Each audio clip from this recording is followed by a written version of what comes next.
So having enough time to discuss that would be really, really, really nice. So by the grace of God, let's see how many people can get in class today so we can have a lot of discussions.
Okay, so by my time, it is 4 p.m. Can we hear me, please?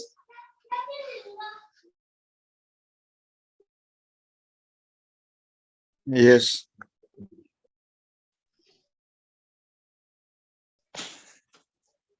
Okay, it's 4 p.m. I want to say a big welcome to today's session on the Jiipcc Mentorship and Internship Program. My name is Goslav Kamaloni, and I'll be your moderator for today. It's a huge honor to be here and joining this class. One of my favorite classes, it's Internship Property, and for today's discuss, we're looking at sports law and how it affects sports rather and how it affects or how IP affects sports. So it's really, really amazing. Thank you so much, Gypsy, for the opportunity of always coming back. It's week 4, ladies and gentlemen. That tells us that we're moving forward. As we move forward, the discussion gets more robust and more interesting. Welcome to class today. So in the next 30 seconds, can we just probably drop something in the chat box to let us know we're here. Tell someone welcome to class, and let's have a kind of, should I say, engagement. You're all welcome to class. So if you're in class today and you can hear me loud and clear, please just say hello or good afternoon, good evening, wherever you are in the world. And it's good to be in class today. Can we see that in the chat box quickly, please?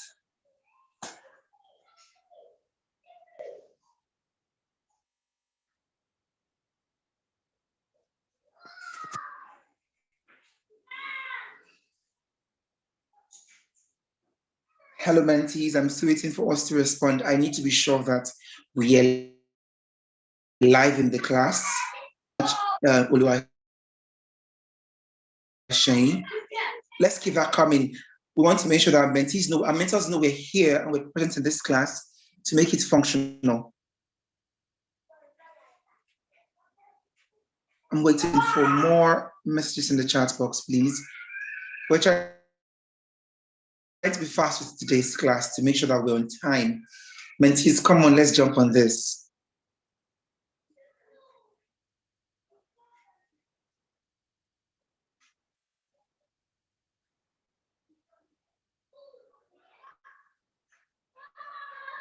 Okay, fantastic, fantastic. Good evening, everyone. Good evening. Okay, so we're going to move right in. We already have our mentors on board and they are ready to take this ship to the next level. Okay, so before we go into introducing our mentors as well as talking about today, a few things. The Juna Imam Intellectual Property and Creative Consult. Do not forget that registration already begun. You can always let someone know. They are amazing. One can get time. Do not forget you can post on LinkedIn, post on any social media platform, post in school groups, post in your work groups. Some of us here who are functional lawyers or in other fields, you can also post in these groups for people to see. Let's not monopolize the knowledge. We have courses like intellectual property artificial intelligence and technology, the energy industry, fintech industry, health tech and law, patent drafting, blockchain, NFT and metaverse, data privacy and protection, and of course, entertainment, business, and law. Do well to register in any of these. If you've done a course today, next quarter by January, you can do another course. Invite someone to join on this train. And while you're exploring this, do not forget the one-on-one 30 minutes mentorship with your favorite Jiipcc mentor. Now, this is one opportunity that can blow your mind and also do a whole lot for you. And ensure that for this, reach out to any of the Jiipcc admins to register for this one-on-one mentorship. It will change your life. Not it can, it will change your life. So I want to employ us, kindly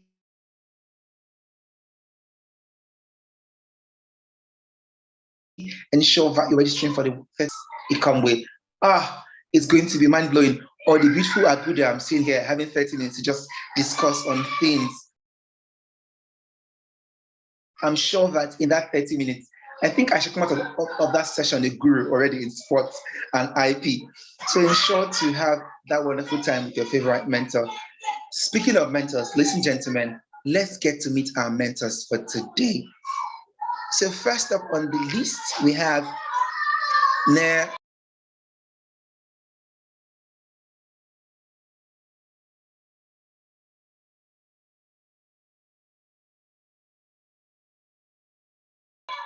Vanna Talk. Oh, sorry, I think I lost us there. Some issues with the network. I'm so sorry. Can you hear me now, please?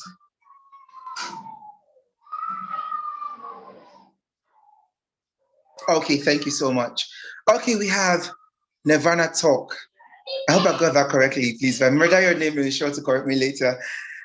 Nirvana Talk is into entrepreneurial IP, like entrepreneurial intellectual property rights and affairs executive offering about 26 years plus of law firm and in-house corporate experience combined. Instrumental in mitigating risks, building organizational capacity, driving optimization, and securing multi-million dollar deals.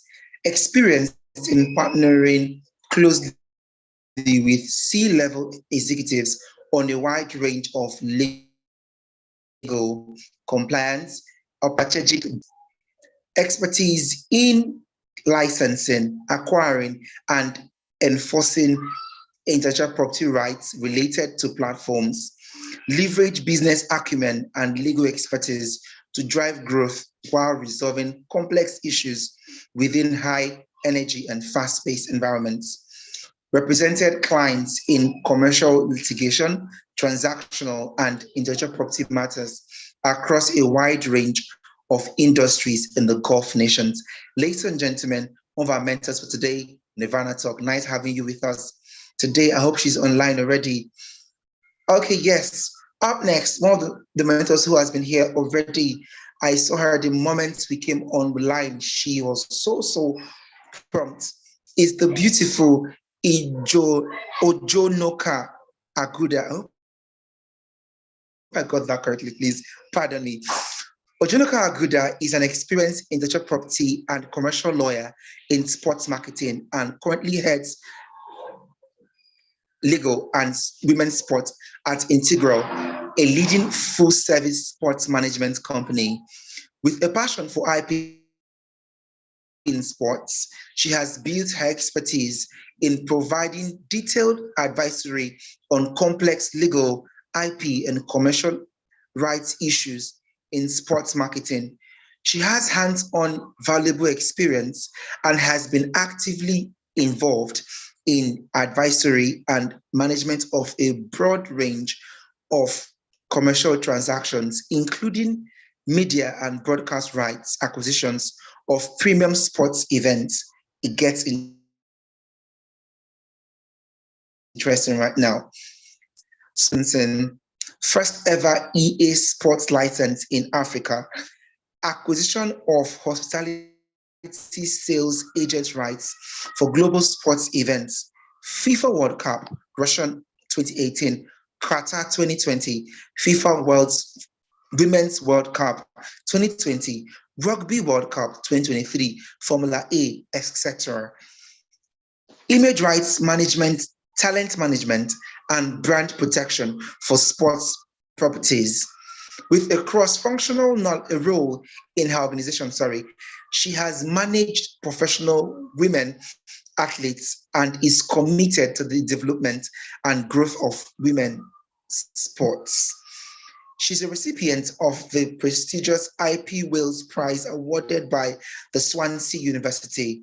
She is a member of Women in Sports Law, Women in Football, and is currently a member of the Sports Pro New Era class of 2020 cohort, Ladies and gentlemen, Ojo Noka, Aguda, welcome. Nice having you in class. Thank you so much for being part of us. Okay, for those who know me, that when I see the Mazi of IP, it's meant to go to another level. Ladies and gentlemen, this is one man that has brought IP to the bear. I call him the Mazi of IP. He is Max Ikongwe. Max Ikongwe is the founder, principal of Everlaw Associates. He works extensively in the fields of arbitration, ICT, technology law, and intellectual property. Max is a facilitator on the annual Information Technology and the Law course of the Nigerian Institute of Advanced Legal Studies since 2016. He has trained in advanced intellectual property law courses at the World Intellectual Property Organization Academy and is an accredited agent of the Nigerian Trademark Patent Registry and has conducted IP registration business there since 2010.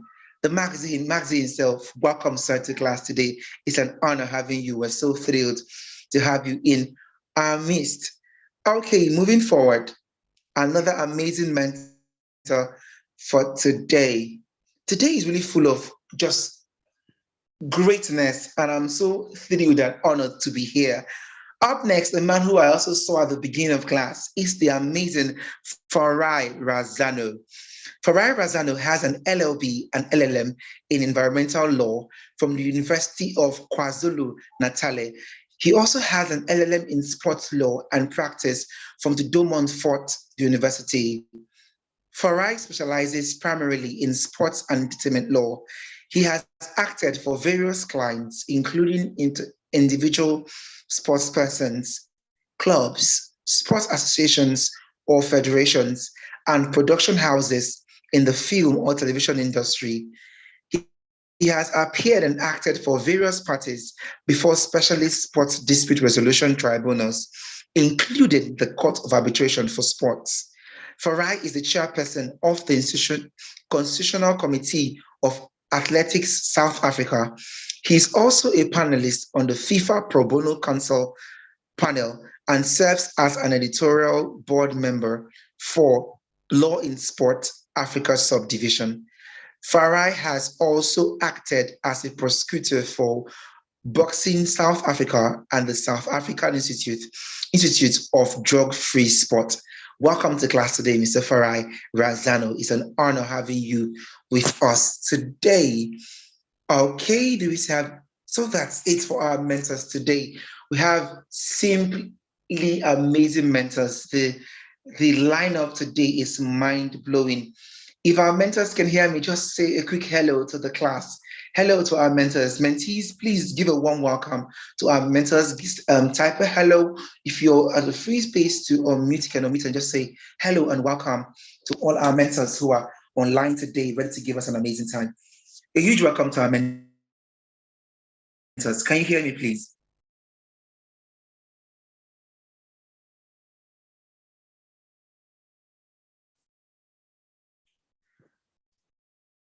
Hello. Thank you so much, Nirvana. Nirvana, it's an honor having you. Thank you so much, Mr. Farai. Of course, we're looking forward to the discussion.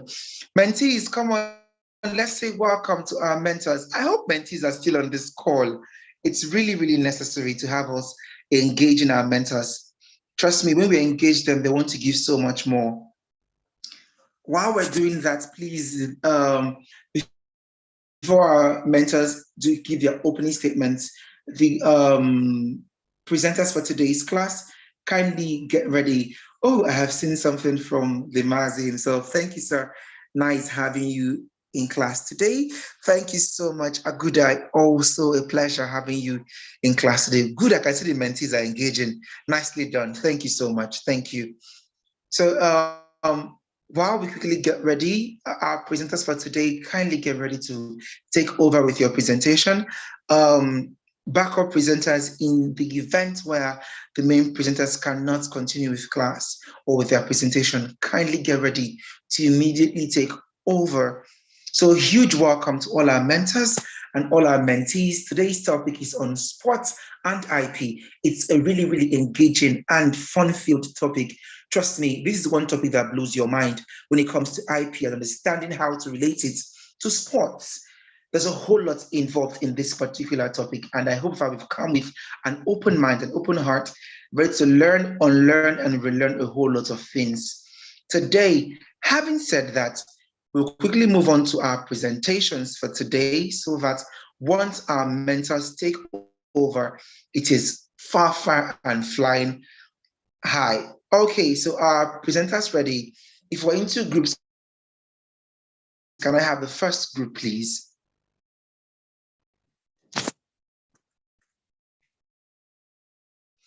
Hello, mentees. Please, can I quickly request that we all just for a minute or a second or a few seconds unmute and let's hear our voices, please. Mentees, if you're at a good place, kindly unmute and let's hear our voices, please. Thank you so much. I really appreciate that. Hello, good evening. Okay, I have a pause like for this. Good evening. Thank you. Thank you so much, Oluwase Imano. Yeah. So, okay. Oluwase, are you the one presenting for your group? Yes, I am. I'm presenting for my group. Okay, carry on, please. All right. So, right. How many minutes is the presentation? To be sure. Okay, you have about 7 minutes for your presentation. Okay, so I'm just going to share my screen. Go ahead. Okay. Good evening, everyone.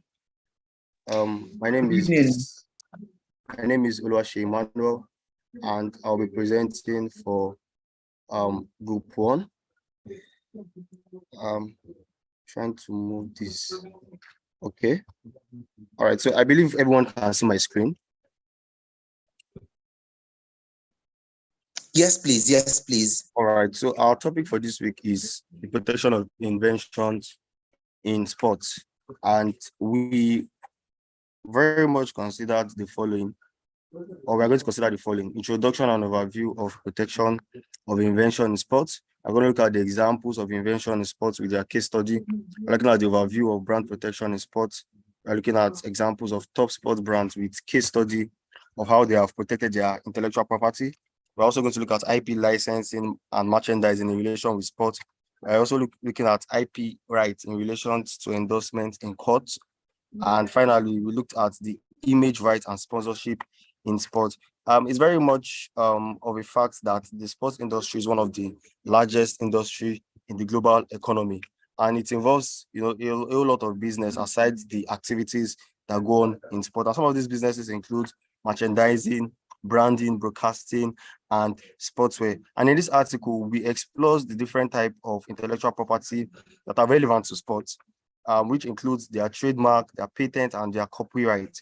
Also, we look at how image rights are handled in the sports industry. We found out that the sports industry inventions are often protected by patents, and as we all know, patents are the type of intellectual property that give the inventor exclusive rights to an invention for a limited period of time. And in the context of sports, the patent applies to sporting equipment, athletic apparel, and of course, training method. So when we look at the examples of invention in sports, the world of sport is not only a battleground for outlets, but also a fertile ground for innovation because, of course, the sports world breeds innovation. And some of the examples of invention in sports and the importance of intellectual property protection, we also considered them. The first one is the Alkaya technology in tennis, which is used to track the trajectory of the ball.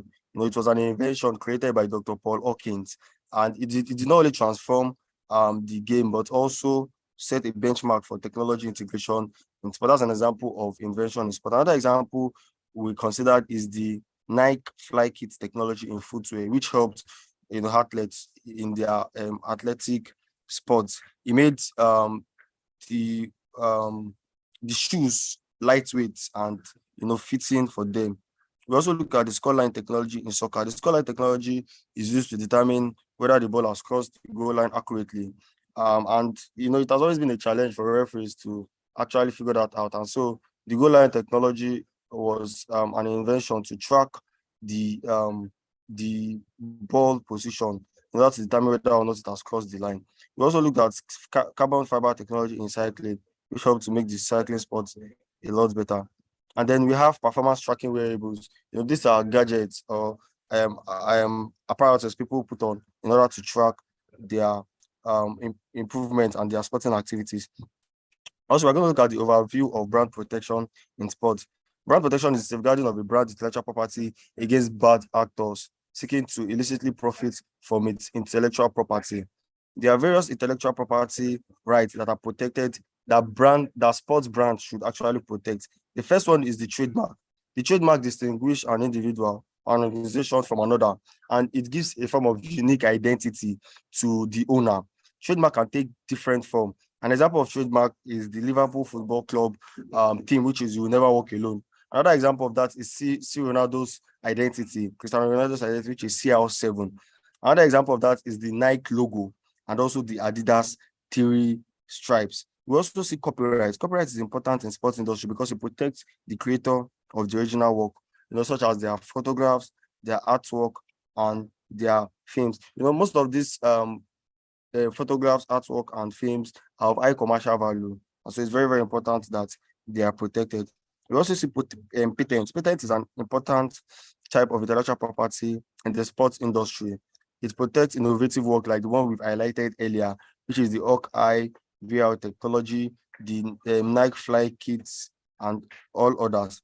Now we're going to look at the examples of top sport brands with case study of how they have protected their intellectual property. Over the years, a lot of sport brands have successfully protected their brand through copyright, trademark, and patent. Top brands like Adidas, Nike, Puma have successfully protected their brand. For example, Nike has trademarked its famous swoosh logo and the phrase "just do it." So whenever we see that logo, we always attribute it to Nike. And also when we hear "just do it," we know that it's Nike. It's their unique identity, and they have protected it. We see the case of Nike versus Skechers in 2016. Shows Nike. In that particular case, Nike filed a suit against Skechers, accusing the company of copying its patented fly kit technology for use in their own shoe design. Nike argued that Skechers shoe, particularly the Sketch Knit series, infringed upon Nike's patent technology, which involved a unique method of weaving and constructing the upper part of the shoe. Nike claimed that Skechers, copied their design, and the response, Skechers argued otherwise. But the court ruled in favor of Nike because Nike has over time protected the intellectual property. As a result of that, Skechers was ordered to pay a significant amount in damages to Nike and was prohibited from selling the infringing shoe design. This case of a truth highlights Nike's dedication to protecting its intellectual property and also demonstrates the willingness to take legal action to defend its innovation. We will look at IP licensing and merchandising in relation to sport. Just like we mentioned earlier, sports does not just only have to do with battleground where athletes compete. It's also a fertile ground for innovation. And so IP merchandising is a system where sport organizations create and market products in order to raise funds. We gave examples of IP merchandising and licensing The first one is the National Football League merchandising. The National Football League licenses team logo and player likeness to various manufacturers and retailers. This licensing strategy allows companies to produce a wide range of products, from jerseys to video games featuring team logo and NFL branding. This practice has significantly contributed to the league's revenue stream. We also see the FIFA World Cup video game, the electronic art sports. A video game company holds a licensing agreement with FIFA to create FIFA video games. And those of us that play games would realize that EA is well known for creating games with FIFA affiliated teams and players. And this partnership enhances the gaming experience and also provides a substantial revenue source for both FIFA and the EA Sports. We also see the NBA Chinese market expansion. You see the Wimbledon and merchandising. We also have the Olympic Games licensing, which guide license for the use of Olympic rings and other related symbols to generate revenue. We also look at IP rights in relation to endorsements in sport. There are different forms of intellectual property endorsement in relation to sport. There are different personalities and different branches of sports that need their intellectual property to be protected. The first one is the image and likeness rights. This is the right of athletes to control how their name, image, personality, and likeness is used. Endorsement in sport dictates that athletes have granted the rights and given permission to businesses to use their image and likeness for promotional and advert purpose. You can take an example of the advertisements, for example, done by Coca-Cola. You see that some of the times they use football players. They have given the image and likeness rights in order to use their pictures, their videos for promotional and advertisement purpose. We also have licensing and trademark.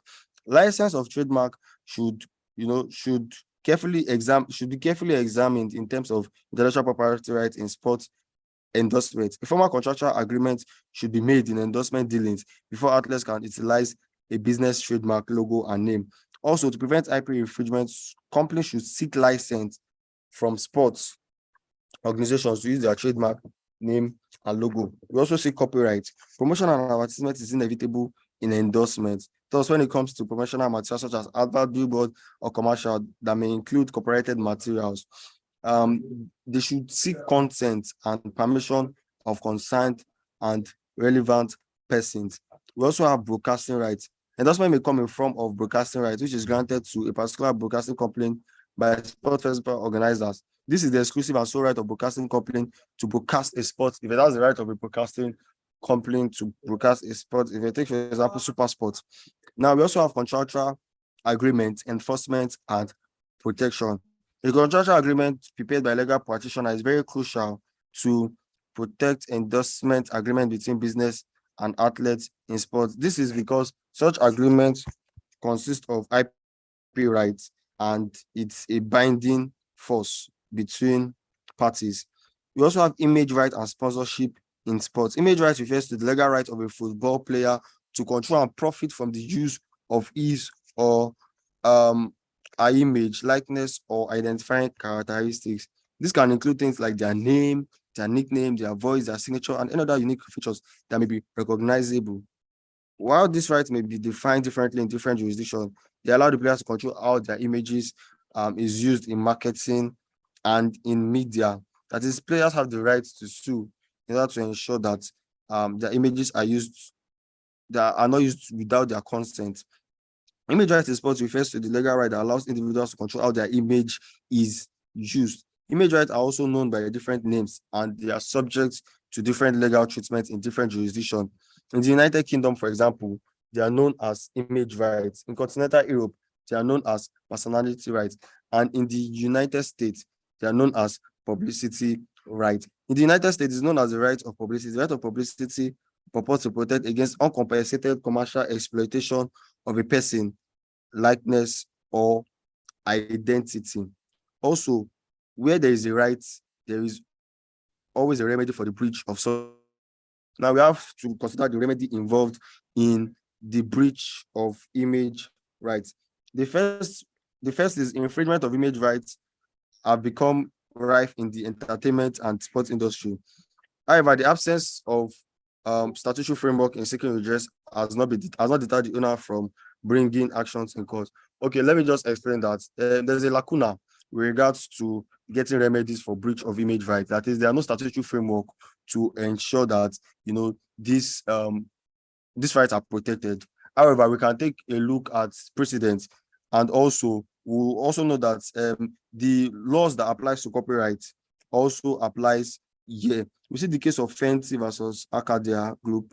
As regards copyrights, Nigeria copyright law automatically confers a property right on the author of original works, which can include literary, dramatic, musical, or artistic work. That is, the copyright law applies in this situation. Now, there is, however, no copyright in a player's face or name because they are not original work. A player's face or name are not original work because the player obviously didn't create himself. Now, the copyright in photograph of Cristiano Ronaldo will belong to the photographer, except there's an assignment. That is, if he was told by Cristiano Ronaldo to take such picture. But if he takes the picture out of his free will, then the copyright will belong to the photographer. Likewise, the copyright in an audio recording of a media interview, it will belong to the interviewer because the interviewer is, the one with the copyright. As a result, the law of copyright is limited to use of professional athletes. Now to the conclusion. There's a more in-depth conclusion. Intellectual property rights plays a crucial role in the world of sports. They help to protect the identities and images of athletes and team, and also ensure that the commercial value of those identity is fairly shared. In addition, intellectual property rights help to regulate the use of sports-related data and statistics, ensuring that accurate and reliable information is available to the public. Overall, intellectual property rights are essential for maintaining the integrity of the sports industry and protecting the interests of all involved. Now, intellectual property rights in sports can be broken down into several categories, which we've highlighted earlier. We have the trademark, we have the copyright, and we have the data rights. Trademark protects the name, logo, and other symbols associated with a team or athlete, while copyright protects the works of authorship, such as photographs, videos, and broadcasts, while data right, on the other hand, protects the integrity of statistical information about athletes and team. These different categories of rights work together in order to create a comprehensive framework for protecting intellectual property in the sports industry. And we have our references at the end of our presentation. Thank you very much.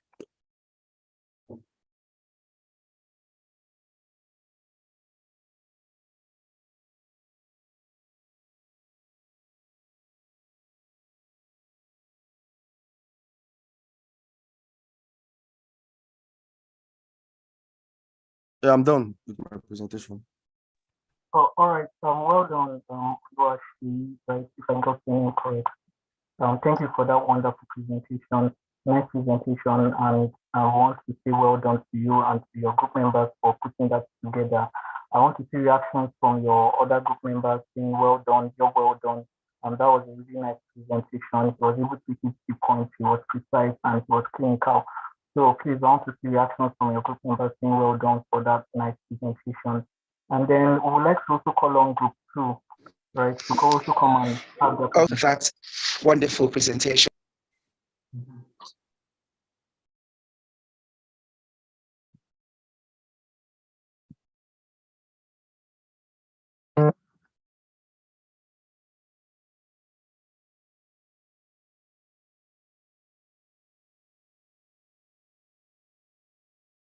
Okay, can we have group 2 come up and make a presentation? Our moderator seems to have a little bit of network issues, so I'll be stepping in for him. All right, group 2, please, you can come and have your presentation. Mr. Oluwaseyi, please, can you stop sharing your screen?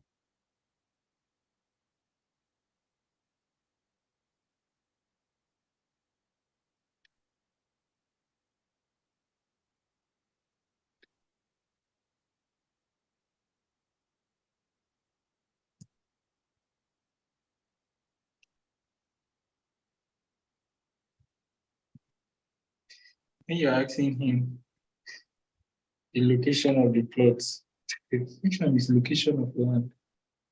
Adela Bush. Hello. Please, group two presenter, are you with us?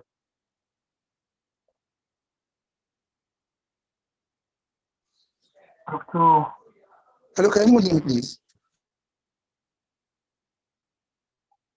yes, we can hear you, sir.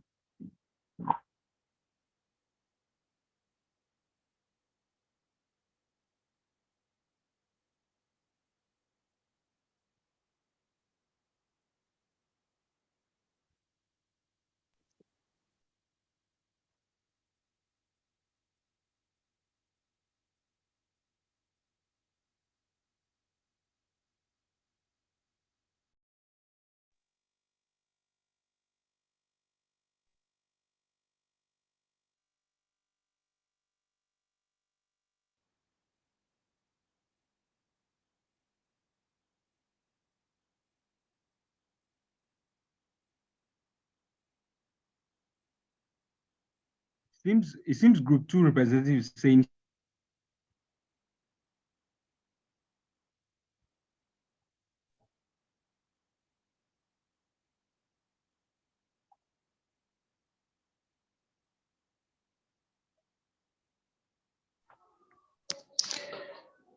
Okay, who is present for group two, please? It seems she's unable to unmute herself. Kindly check the chat box. She's not Okay, able to unmute herself. please, Ms. Dennis, please kindly check that for her. Then you check on your screen, there's a button for unmuting, please. Ms. Dennis, if you can also please look into that.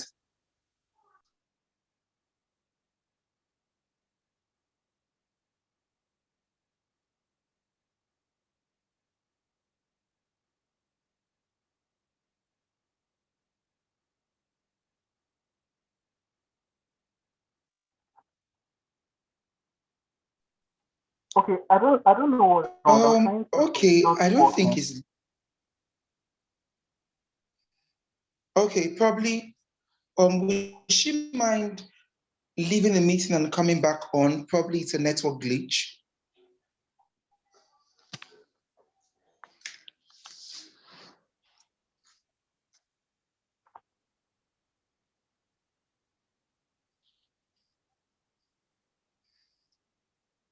Hello, Mariam. Just try leaving the meeting and coming back on, and let's find out if that's a network glitch of some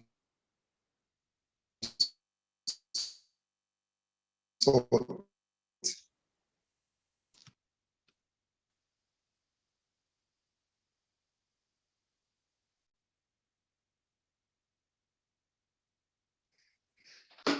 Okay, while we're trying to work on that, can we, I think we'll start to our mentors for them to give us their opening statements on what we have and some insights on the topic at hand while we wait for the other group. So, okay, can we kick off with the Magzi of IP himself?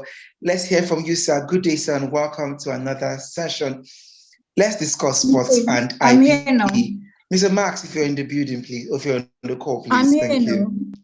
Hello, good evening. Can you hear me? I think group two is here now. Yes, please. We can hear you. I'm here now. Yes. Okay, yes, we can hear you. Yeah, so I guess it was a network problem. I wasn't able to unmute myself. It was saying the host is not allowing participants to unmute. Okay, so I'm ready to share my screen now. Okay, please go ahead.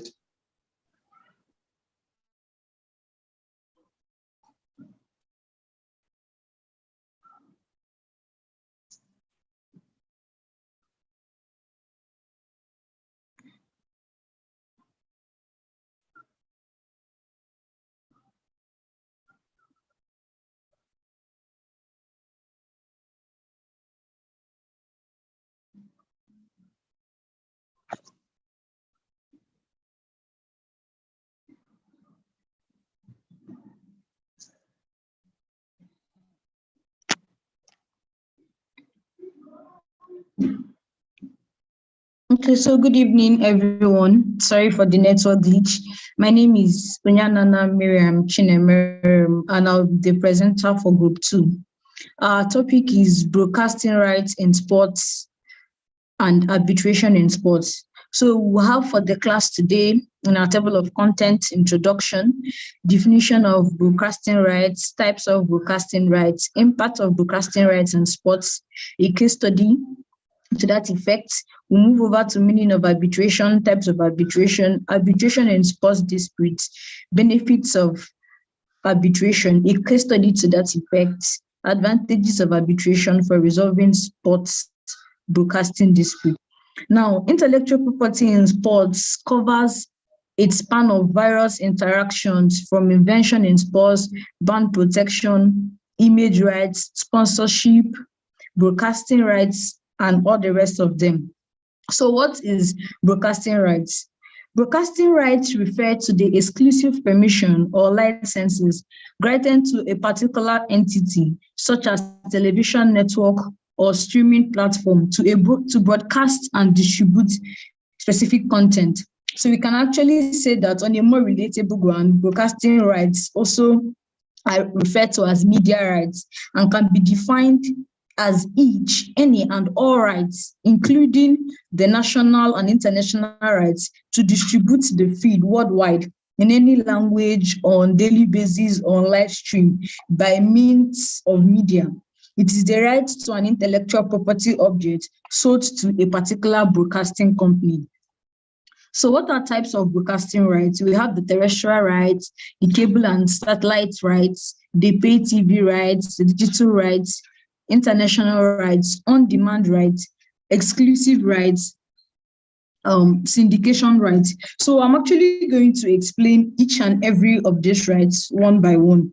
Terrestrial rights, this means the broadcast by television of analog and or digital signals by means of VHF. VHF means very high frequency, wireless telegraphy, whereby the audio and visual portions of such broadcasts are receivable without charge being made to the viewer by means of a standard home rooftop antenna or a TV set built-in antenna.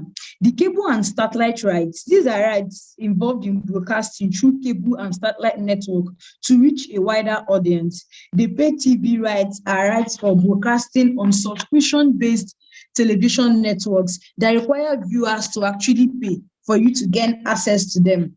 The digital rights are rights that pertain to broadcasting content through digital platforms, such as streaming services, just like I have a join on my live stream, an example of that, websites, and also some mobile apps. International rights. International rights involve broadcasting content outside the original country of the production, which allows for global distribution. The on-demand rights. The on-demand rights include viewers. These are rights that enable viewers access to content at any time through an on-demand platform, such as video on-demand service or streaming libraries. We have the exclusive rights. These are rights exclusive rights grant broadcasters the sole authority to air specific content, preventing others from broadcasting it during a specific period of time. The syndication rights. Syndication rights involve licensing content to multiple broadcasters or platforms for simultaneous or subsequent risings. So the impact of broadcasting rights in sports includes revenue generation. Of course, we cannot always undermine the place of finance or realizing of revenues in sports, as sports is a good business as well, global reach. It makes the information of sports reach to all nooks and crannies. It's not limited. You can watch any live match from anywhere you are. You can hear about any live match from anywhere you are. Sponsorship and advertising. It actually helps the player salary because it's actually a way of realizing funds. Competition and innovations, sports schedulings, piracy and copyrights, and actually fan access. So a case study we have is the case of Pittsburgh and Co versus KGB Broadcasting. So this case, involves a copyright infringement claim where Pittsburgh Co. accused KGB Broadcasting of publicly broadcasting their TV programs without permission and actually resolved in a legal dispute. So in this case, it was resolved that both common law and statutory copyrights are employed to protect the program content. For the most part, they furnish adequate protection to the creators' copyrights from the proprietors and also to the part of the disseminators, that's the broadcast or television station of the program material. So this is actually a part of intellectual property, or a role intellectual property has to play in broadcasting. Arbitration in sports. Arbitration is a legal process where impartial individuals resolve disputes outside the court based on evidence and arguments presented to the arbitrator. So like we all know, alternative dispute resolution is actually a system whereby two aggrieved parties decide on their own or resolve not to go through the rigorous processes of courts and decide to resolve to an independent arbitrator or to an arbitral institution to resolve their dispute, and they are bound by the arbitral award, and these arbitral awards are actually enforceable by the courts. So types of arbitration, we have domestic arbitration, international commercial arbitration, and ad hoc arbitration. I will do the explanation also.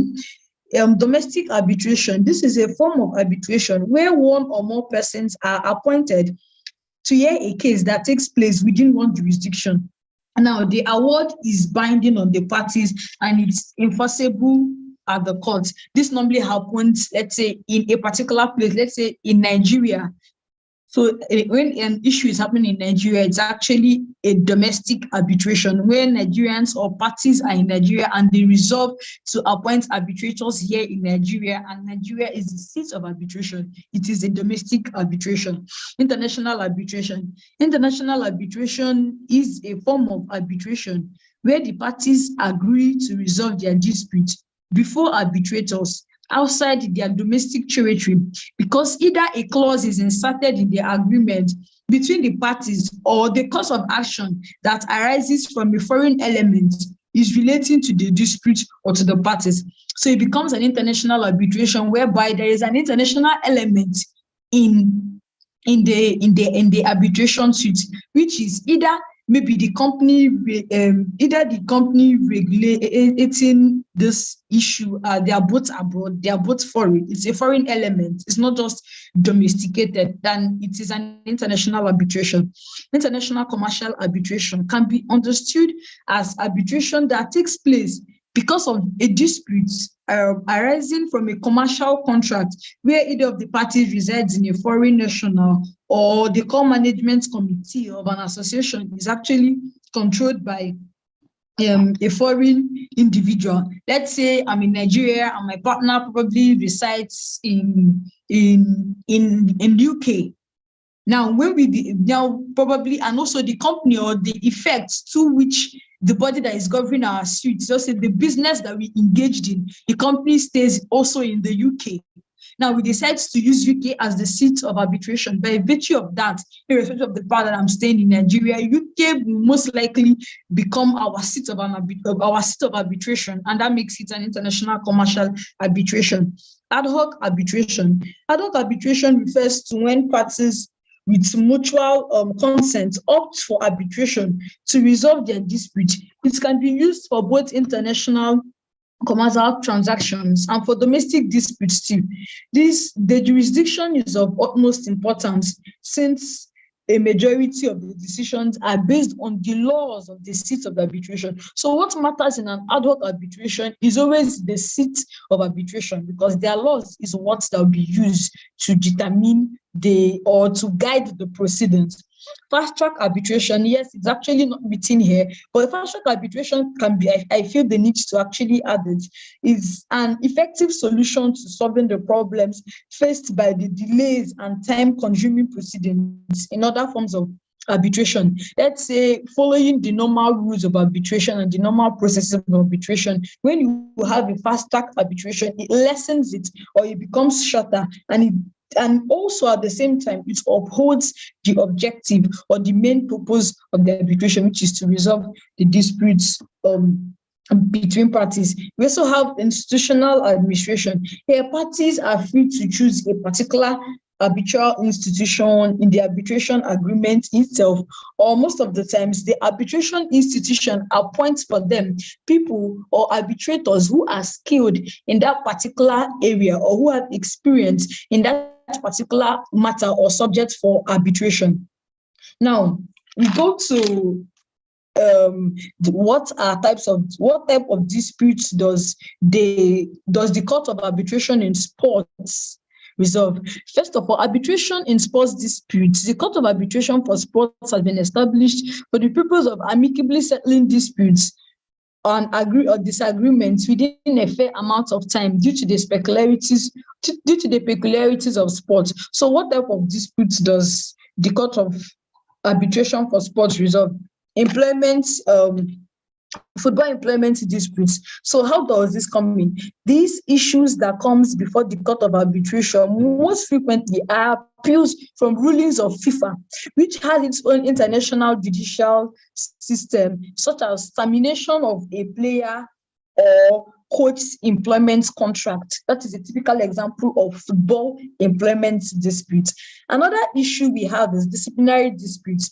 So appeals against disciplinary sanctions ranks as the second most frequently kind of dispute before the Court of Arbitration for Sports. Sanctions violating anti-doping rule makes more of this majority, such as people breaking of rules, probably people you have some sports regulations like players are not supposed to be on certain drugs, they're not supposed to take certain things before playing, and then you see some people flaunting those rules and probably taking drugs before the sports, and when it is indicated, a disciplinary measure can actually be taken against them. So the Court of Arbitration for Sports is actually an avenue that takes care of that. Match fixing and ethical disputes. Match fixing and ethical dispute. This means that it is the practice of playing or officiating a game with the aim of achieving a predetermined outcome, which is frequently, which is frequently against the rules of the match. It can occur for reasons such as accepting bribe from bookmakers or for sports bettors. You understand? To actually go against, a match that's not supposed to hold, or maybe some sports bettors have actually told one or two players, or can you have influenced some players to this effect. They then fix a match, know how it's going to end, and then when their customers bet and play the game, such games actually clicks in. Such types of match fixing are against the rules in football, and which is actually a subject matter for arbitration in the Court of Arbitration for Sports. Now, what are the benefits of arbitration for sports? We can also always undermine the place of arbitration when it comes to any issue at all. And sports is not exempted. Now, we have expertise and specialization. We actually have arbitrators that are very, very much experienced in sports law, in sports regulation, in FIFA guidelines. And at the end of the day, when these matters come before the Court of Arbitration, the matters are actually handled by people with very high knowledge in this area. Speed and efficiency. As against the rigors of court processes, we all know that ADR is a very good means of settling of dispute speedily and effectively. At the same time, confidentiality. Some of the things that happen in ADR, I'm very sure remains in ADR. So I don't have any issue of maybe people that are not supposed to be there, but people that are not supposed to know what is going on there, knowing what is going on there. Now, flexibility, there can actually be some amendments as against the rigorous processes of courts that are more strict-tied as to the rules of the law. Finality and enforceability. Arbitral awards are always final, and they can be very, very much enforced. And even the courts can also enforce arbitral award. Reduced costs. We cannot emphasize the place of reduction of costs as against processes that can be served and the rest of the issues that can come up on technicalities and amendments and all of that in the normal courts, which may not always be like this or to that extent in an ADR system. Resolution of complex issue. Any issue that comes to the Court of Arbitration for Sports always goes home resolved, and also in a speedy time. Also, we have the case study. We have Edron Harrison's case against Apple, that's APOP, Apple, current player, a FIFA and Cyprus football centered on club expulsion, highlighting issues of governance and regulations within the Cyprus football scene and FIFA's involvement. We can see cases of this in this particular case. So the Hello, Maria. yeah, Please, can you hear kindly me? begin to round up. Thank you. Yes. This is Yes, kindly begin to round this up, is just the please. second to the last. Okay, let me just say Thank what you. was held in the case as regards to the Court of Arbitration for Sports. So it was ruled that there is a growing international trend towards making the Court of Arbitration the forum for doping disputes, as it was challenged that they cannot actually rule, that in fact SSC cannot rule as what they've actually given initially. We actually have the full facts of the case. Now, advantages of arbitration for resolving sports broadcasting disputes: expertise and industry knowledge. I've gone over this: speed and efficiency, cost effectiveness, confidentiality, flexibility, enforceability, preservation of relationship, and specialized panel, of course, with interest. Because we are actually out of time, I will just do the conclusion here. The availability of broadcasting rights in sports have cultivated several advantages to the sports industry where disputes arise. The Court of Arbitration for Sports hears and entertains such disputes with regards to the peculiarities involved, and also intellectual property in course, while covers a span of various interactions from inventions in sports to brand protection in sports to image rights and also sponsorship. Thank you very much to the management of JIPC for giving Group 2 this opportunity to make this presentation. I hope I was within time, Mr. Godslaw.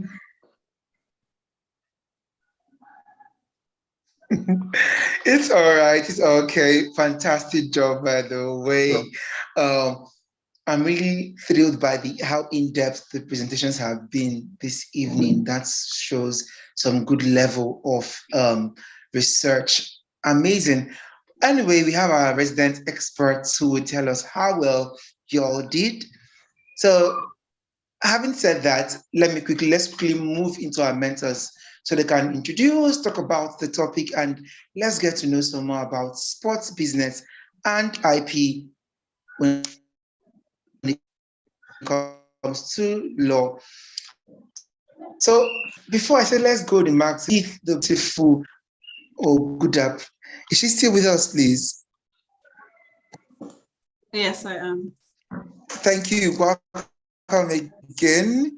Please, the floor is yours. Kindly give us your, first of all, your take on the presentations, and let's get to hear your discourse on the subject matter today. Okay. Hi, everyone. Thank you for having me.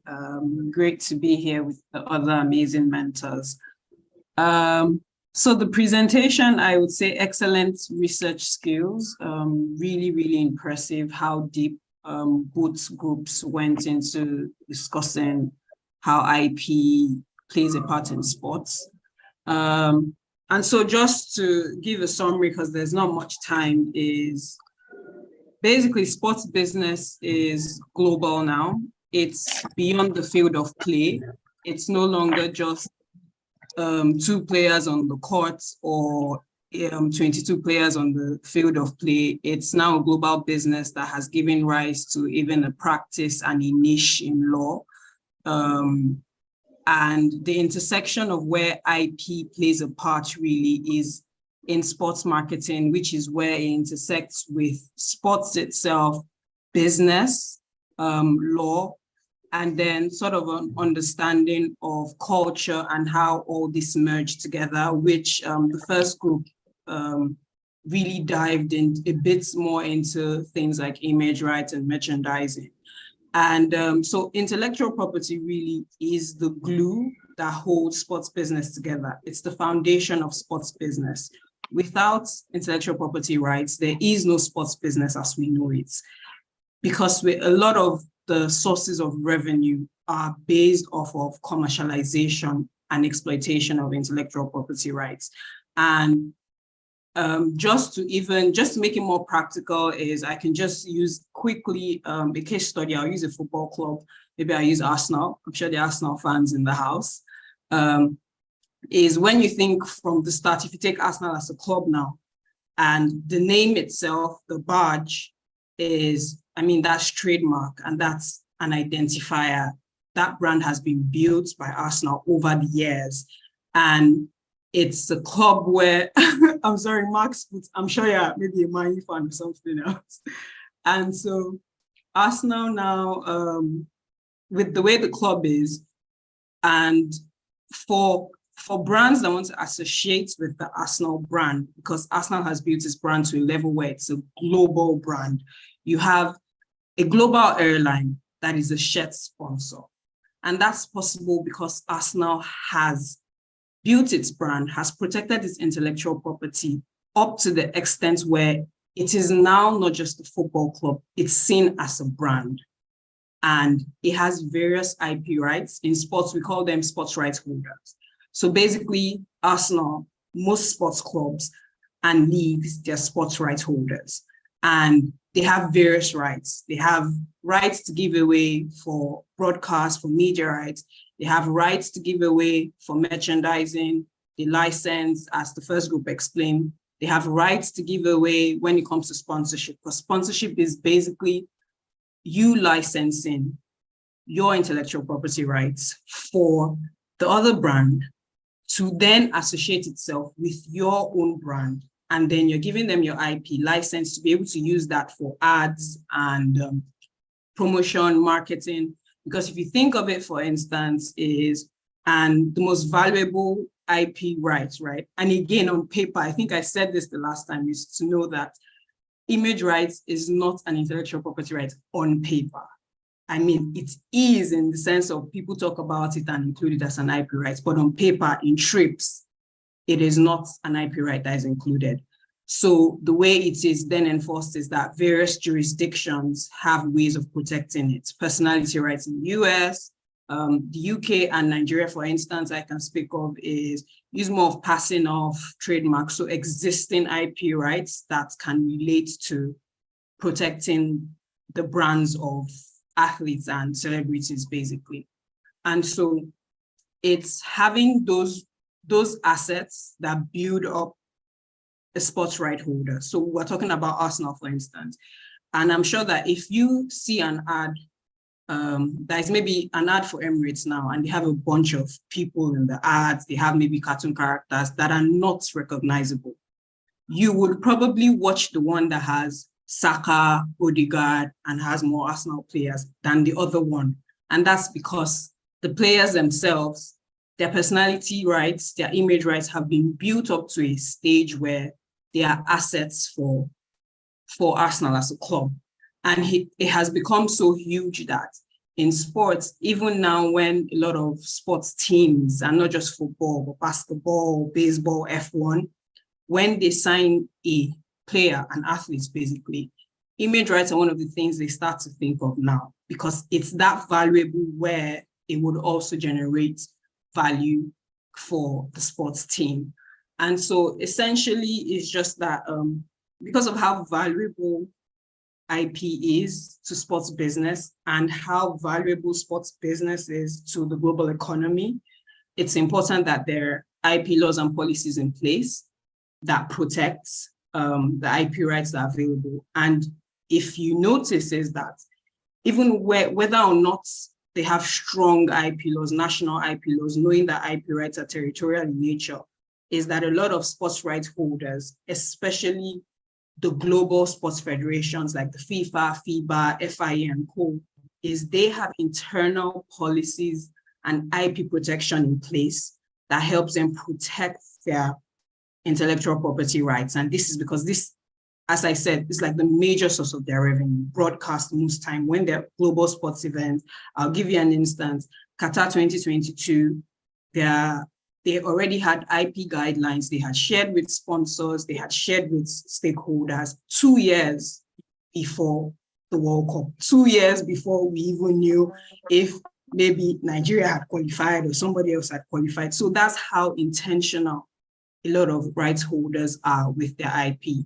And so that's just a summary, really, and I hope that explains things a bit more.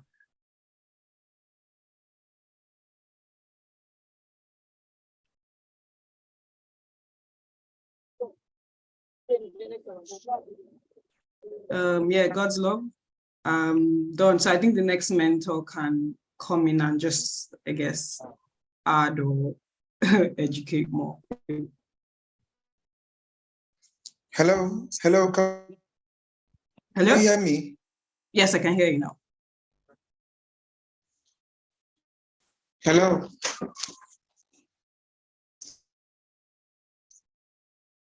Hello, God's love. Hello. I can hear you. Okay, thank you so much. Thank you. Oh, I don't know. I think our network providers here in Nigeria, God bless them. Anyway, thank you so much. Thank you so much. I love when you listen to experience. That's what it sounds like. That's a beautiful opening. Thank you so much. Thank you. And I had asked now, please, who is unmuted? Can they help us, please? Hello, Shay. Okay, thank you. Yes, I had asked now a whole lot. God help us. Okay, so quickly, let's also hear from Nirvana. Hello, Nirvana Talk. Are you on the call, please? I know I saw you earlier. Yes. I'm here. Hello, welcome today. How are you doing? Yes. How are you? I'm very well, thank you, and you? So I prepared for the presentation since time. I'm very happy about the topic today because I love sport, especially the tennis, because I'm a tennis player. It's very interesting and amazing sport. Concerning the presentation, it's full of information and details about tennis, especially, and other sports. And it's very attractive for all people to discuss about this topic. I think it's very how to say, it's very attractive, and we like most of the time talking about sports, especially that the Olympic Games are coming, I think in next June in Paris, something like that. And last year it was in Qatar, the FIFA. So the sports is have a major percentage and space in our life at all. Even we are very busy in our job, in our life, with families. Even so, sport is very important topic also. From my point of view, there is information very interesting concerning the technology in camera and concerning the ball and all of this new technology, which is very special details. And it needs a lot of how to say a lot of studies, science background, and interesting in this sport especially. And sport in general, it's full of attraction for people concerning IP, to protect many items, many technique, many tools in the sport, since the people who play, the players, even the trademark itself, like Nike, like Liverpool slogan, all of these slogans, very interesting, you know. It's very it's a treasure for each club, like Liverpool and all of these it's treasure, and it's a unique symbol for this international club. When we say anytime this slogan, we remember automatically this club or this well-known trademark like Nike, Adidas, even whatever which trademark. So it's very interesting and very it's full of this topic, especially I think that it attracts more studies, you know, like paper research, scientists, even as an IP professional, we can make a lot of studies concerning these topics. And from my opinion, also, I can make a study and concerning the sport and the intellectual property, which have a deep relationship with the sport. Maybe the swimming next time, there's no discussing concerning swimming here, but I think that swimming and water polo and all of these sports should take more interest from us to think how to make the profit of intellectual property in these topics in the future. Because there is a lot of like hiking, also a lot of sports that should take our interest and studies, especially to protect its intellectual property rights. Thank you. Thank you so much. Thank you. Thank you. Thank you. Indeed, I agree with you. It's a very, very engaging topic. It's a very beautiful topic. Yes. Very attractive topic. Yeah. Oh, we can see her face. Thank you. Okay. Mentees, I hope you're jotting down a lot of things because our mentors are dropping fire. Earlier, that IP is the glue holding sports together when it comes to making lots of money from that particular avenue, and it's so true. Thank you so much. Thank you. Okay, up next, I want to call up the amazing. I went through his. I was so impressed. Can we have Mr. Farai, please? Hello, Mr. Farai. I know he's still with us. I can see him on the call.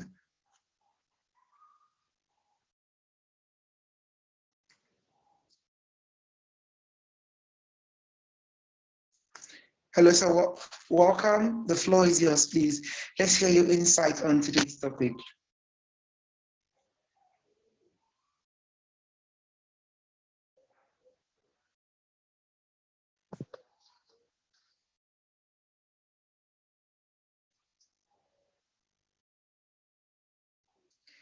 Can we all hear him, or is that just me?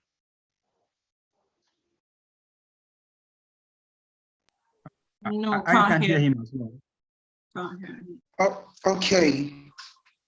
We can't hear him.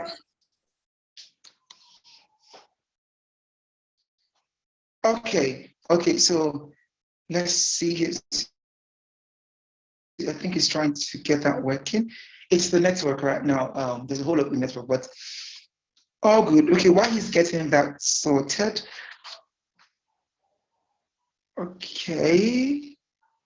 Okay, so we'll just quickly move on and then come back to you when we have better network coverage.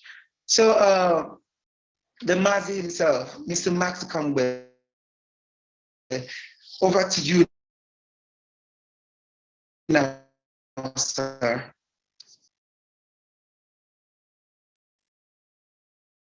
Okay. Good evening, everyone. Oh, yes, sir. Yes. Okay, good evening, sir. Can you hear me? Yes, sir. Yes, I can hear you. Welcome, sir. Okay, Yes, I thank can. you. Thank you. I apologize. my voice is a little not too good. I've struggled with somewhat, I think, of a flu in the last 1 week. So pardon me if my voice is not too good. And of course, I think today the internet connection has been held all over the place. So I thank all the mentees again for such detailed preparations, and I'll just add my voice to that of Noka and to Nirvana as well to congratulate you for very well researched presentations this afternoon. I would say a few things about your presentation and then just give a few thoughts about the topic as a whole. So for group one, and I think this applies to both groups, I'll just recommend that when you do slides, it's always good to name your slides and put proper titles just so that anybody coming across those slides, because the thing with slides is that you never know where they would end up. I mean, 2, 3, even 5, 10 years from now, somebody might get that slide and really wants to know who prepared this. So it's always good to, put the name of the topic, put the name of your group. I think group 2 did that. They had all their group members listed at the end of their slide, which was really good, but you should also have that in front of your slide. But of course, not the name of all the group members, but at least the topic of the presentation, the forum of presentation, the date of presentation, so that if anybody comes across it, it's always easy to know exactly where to reference it from. I think it's, for me, I think it's just a good idea. Then, of course, I think group 1 also did something I also like, that at the end of their slide, they put all a list of their references. I thought that was also good. But I also just advise group 1. I mean, it's a sin I'm very much guilty of and I'm trying to still repent from. So when I see a fellow sinner like myself, I can recognize them. So avoid to have slides that have too much text. It's usually wiser when your slides, have a lot more graphics, so that the text that appear on the slide would just be talking points. So, I mean, group 2 got that perfectly well. Their slides were really beautiful in terms of graphics and then just a few words to help as talking points. So I think it helps well. Like I said, group 1, don't be discouraged. I mean, even till now, I've never gotten past that. I'm always struggling to remember not to have my slides almost look like an LLM a dissertation. So it's a struggle, I can understand. So don't be discouraged. And then there was something group 1 mentioned in your slide. One of the quotes I found really interesting, that the world of sports is not only a battleground for athletes, but it's also a fertile ground for innovation. I 100% agree with that. That the world of sports now, beyond the athletes themselves who are contesting, the kit makers, the other people who have to provide innovative products and services to make these sporting events happen, are also in serious competition. So it's gone beyond just the athletes themselves. What we are seeing now is, a battle of the brands, a battle of the corporate giants also on display when we watch sporting events as well. So, I mean, you're 100% right on that as well. I mean, of course, sometimes it becomes a delicate balance, because sometimes the commercial interest is almost choking out the legitimate sporting interest. So, sometimes it's almost dangerous. But I think largely that is what the governing bodies in sports are really out to do, to ensure that they keep that balance so that sports remains sports and doesn't become all business and then loses, the reality of what it is, which is that it is sports. But of course, we know that the two can't, do without each other, but there's just that need to keep that that balance going. And then to say a few things about the presentation by group 2 is a long